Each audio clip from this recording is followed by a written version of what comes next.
Rams House, welcome into a brand new episode of the Rams Report presented by Prize Picks. Guys, on today's show, we have got a massive Aaron Donald update to discuss. After practice today, Sean McVay gave the media one of the clearest updates we've gotten around Aaron Donald so far, even gave us a timeline to be looking for around Aaron Donald. So on today's show, we're going to break down everything you need to know. As always, we're presented by Prize Picks, but let's jump right into it. We're not going to wait around here.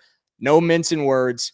Sean McVay told the media immediately following practice during his media availability, and there may be more news coming out right now, but I just really wanted to get this to you guys, that Aaron Donald, if there was an arrow on the possibility of him making a decision that was yes, it would be trending up. So A, he's trending towards coming back, but then B, he followed up by saying you can expect a decision, or don't expect a decision, I guess more accurately, until we return to Woodland Hills. So for the first time, we have a date to be looking for on Aaron Donald.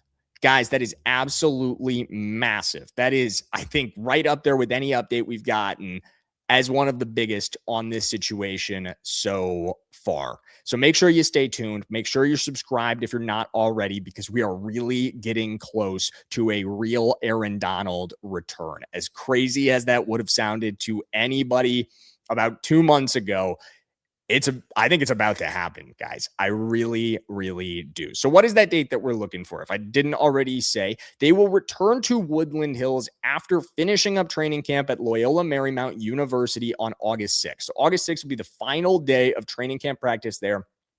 August 7th, they are back. Off the top of my head, I don't know if August 7th is a rest day, but returning after August 6th, essentially. I'm not going to say for sure that they're back at Woodland Hills on August 7th. That might be a team-designated rest day where they have off of practice. So first day of practice may be the 8th. It may end up being the 9th even. But essentially, the moral of the story, if you will, is Aaron Donald's decision should come after August 6th. Don't expect anything until after that date. I think August 7th is the first date where when you wake up that morning, maybe you should have a little bit of a sense of like, Aaron Donald news today. It's not impossible. It is not impossible at all. And that's a good feeling, isn't it, Rams fans? Obviously, it's exciting. Obviously, it's extremely exciting, but it's kind of satisfying to have like something to grasp to in this situation. If you understand what I'm saying by that, like something material here, like a date to look to. August 7th. Okay, cool. You know what I mean? Like I think what was killing a lot of Rams fans, I think it was killing me at least, is the uncertainty, right? And I mean, there's still some uncertainty, but just like the idea that every day you wake up, there's a chance. Every tweet that we hear from Adam Schefter, Ian Rappaport, I have this moment of like, is this the news? Is this the breaking where Aaron Donald's coming back? Like, am I about to have to like go absolutely crazy? And it isn't. And then I get a little disappointed. But now I think we all probably collectively can relate to that. If I'm totally crazy, let me know in the comments if I'm totally crazy. But I think that's probably relatable to you guys. But now we can kind of push that off, right? You know, and it'll come back doubly so after August 6th. Every Adam Schefter tweet after August 6th, I'm going to be jumping out of my shoes. I'm going to be like, oh my God, here we go. And it probably will not be the news, at least not the first one. But we can hope, right? And I think that's still where we're at, is there's still a lot of hope here, but the hope feels real. And it just feels more and more real every day. It feels like we're like, I know a lot of fans out there that aren't Rams fans that haven't followed this feel like the whole thing is crazy.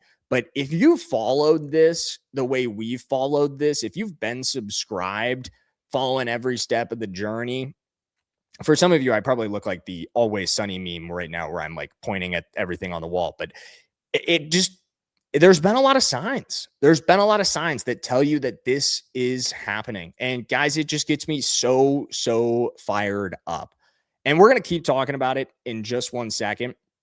And we're going to talk about Aaron Donald's impact, I think, from day one in just 1 second. But before we do that, guys, I got to give a shout out to the sponsor of today's video, and that's the good people over at Prize Picks, America's #1 sports picks app. Guys, if you ever watched the Rams Report before, I know you know all about Prize Picks. But if you're new to our show, then Prize Picks is, as I said, America's #1 sports picks app, and it's the easiest way to play daily fantasy. The app is super easy to use. All you have to do is pick more or less on 2 to 6 players and their stat projections, just like I did on this little season-long lineup for professional football. I've got the more on Matthew Stafford. I've got the more on Devontae Adams. I got the more on Caleb Williams, and I got the more on Bijan Robinson. And I went with the demon picks on a couple of those guys because those demon picks give you boosted payouts. They're boosted projections. So that one's a 5 to win $210.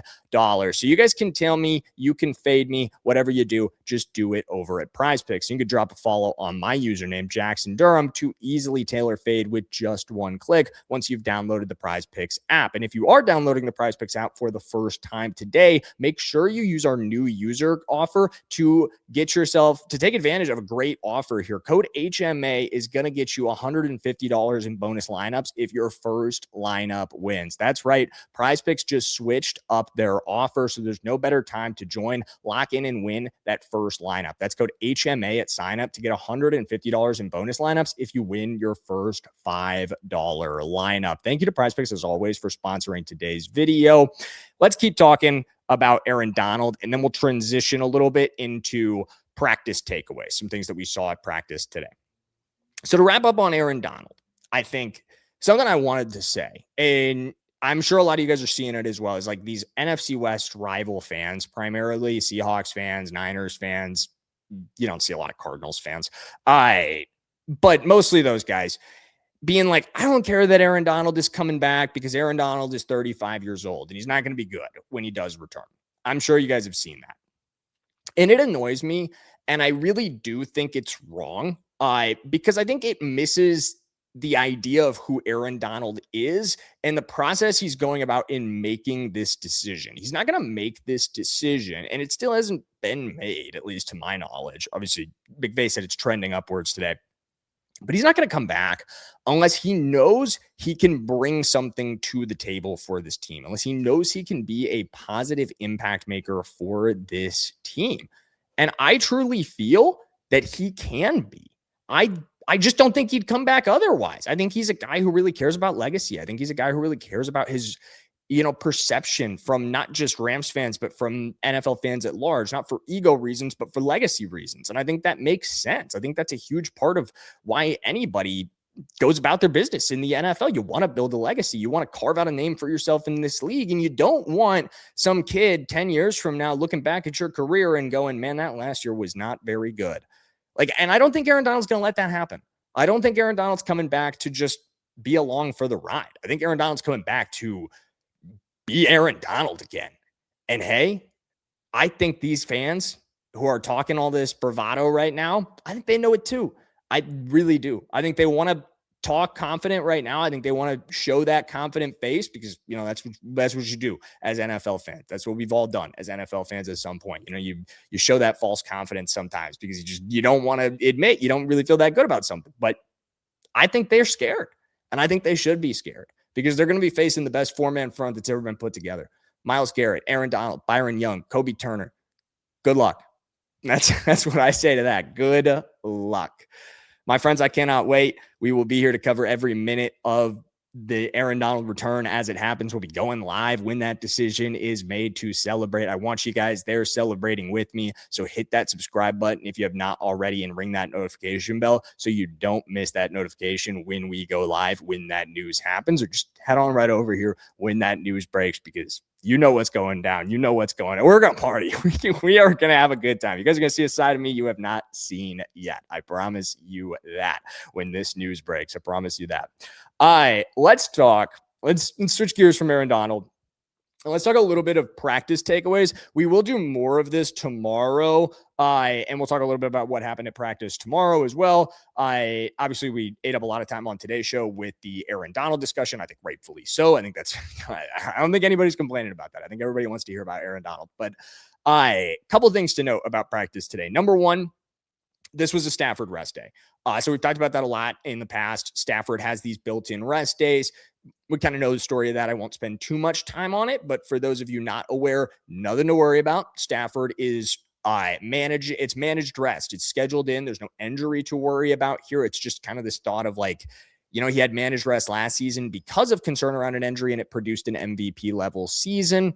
Could manage rest even without an injury, produce positive results this season. Sorry, you guys might see a guest appearance from my coworker's dog, who I'm dog sitting right now. She's right here. Hi, Poppy. So anyway, Stafford, again, nothing to worry about there. But when Stafford's out, obviously that opens up the door for not just Ty Simpson, but for Stetson Bennett as well. And so I want to share a little bit of what I've heard on how both of those guys did today with managing the reps, first team reps and second team reps. Obviously, I don't exactly know. I have not heard anybody report on what the rep split was. We'll talk about that tomorrow once I get it. Ooh, don't knock over my water bottle, sweet girl. Sorry. We'll talk about that once I get that information tomorrow. So I'm managing a dog right now at the same time. But as of right now, no exact word on the rep split, but I did hear on how both guys looked. And the essential takeaways, shout out to First and Tuna, Pierce DeLuna, who appeared on today's show in the morning. I shared some great takeaways, some really, really awesome stuff that I recommend you listen to if you have not already, from everything he's seen from being out there at Rams training camp this week. But I was texting with him, and one of the things he told me it was okay to share with you guys was his takeaways on Ty Simpson and his takeaways on Stetson Bennett. Let me read the exact quote so I don't mess it up. Sorry, Poppy doesn't want me to do that, but we're going to. So he said, some strong throws and some throws you want back around Ty Simpson. And the context there was I texted him because we had the Gary Klein report, Gary Klein tweeting out that this was Ty's best day of practice so far at camp. And so with that context, I just kind of wanted to hear, like, Tuna, you were out there watching. What was your take on that? Do you agree that this was Ty Simpson's best day of camp so far? Because obviously that's incredibly significant. And, it was a little bit of a softer review from First and Tuna. I did not say it was his best day of camp, but obviously nothing negative that he said. And it feels like when I asked him about Stetson, who we heard was kind of dealing, he had pretty similar things to say. He said Stetson had some throws that he would have wanted back as well. Here, let me read the exact quote. 2 overthrows you want back, some good strikes too. First day in pads, obviously clean up the next day type of stuff. So it feels like kind of consensus on both of these guys is there was some great, there was some good, there was some bad. Exactly what you'd expect, really, at the end of the day, from 2 guys who are slated to be backup quarterbacks, from 2 young guys who are continuing to develop. There was a clip of Ty that I saw. I quote tweeted it, and you could see him working through some reps side by side. It's a split field setting with Stetson Bennett. And watching those 2 guys throw side by side, I think the number one thing that stands out is just Stetson's a little bit faster getting that ball out of his hands. And I would like to see Ty pace that up a little bit. The release is a little winding right now. The release is a little bit slower than I'd like to see. You'd love to see that ball come out of his hand just a hitch faster at the end of the day. That's part of transitioning to the NFL level, though. That's part of being somebody who doesn't have a ton of experience at the college level either, just 15 games as a starter. So again, nothing to really worry about. That's something that Dave Ragone's going to work with this kid on and really, really drill into him. I absolutely know it. He's an NFL quarterback himself. He knows the speed you have to play with in this league, and he will make sure that Ty Simpson is fully understanding of that and is ready to do that. So not really something I'm worried about, but just something I kind of observed is day one here, Ty Simpson, just of anything that I've seen from his releases, it feels a little winding right now. Just wanted to share a note around that for you guys. Did hear Ty Simpson, his connection with Max Clair is working well. That's already building up. Multiple tweets talking about how those 2 guys were able to link up on at least one big play. It sounded like there might have been multiple plays. Ian from the Rams Up pod specifically had a note on Stetson Bennett throwing a really nice touchdown pass on a wheel route to Kyron Williams. That's good to hear. Does sound like from that context that Stetson had, at least we can infer from that, Stetson had some of the first team reps. I'm not going to tell you guys Stetson had all the first team reps, but Ty completing to Max Clair does imply Ty was running with the second team at some point as well. So at the very least, we know there was a split between Obviously, Stetson running at some points with the first team and Ty at some points running with the second team. I can't tell you for sure Ty had no first team reps, though, and that Stetson got all of the first team reps. So not what I'm saying at all. But that's pretty much it from what we've heard out of camp today. Cam Lampkin also played really well on the first day in pads, still was able to be a standout performer for this team in their first day in pads. So that's great to see as well. Really excited about what we've seen from Lampkin to this point. Sorry, Bobby just bumped my computer. That's why you guys just jumped. But really excited about what we've seen from Cam Lampkin to this point as well. I think we're going to wrap up at this point because Poppy clearly needs to go out. And that's about all we had from takeaways on Rams training camp so far. Again, they were still in media when I started filming this, but I just wanted to be able to get this news out to you guys on Aaron Donald as soon as humanly possible. Glad Poppy kind of let me be so I could tell you guys everything you needed to know on that front. I'm going to go take her out. And again, I will see you guys tomorrow. So stay tuned. We've got more Rams coverage every single day of training camp, and I will see you guys then.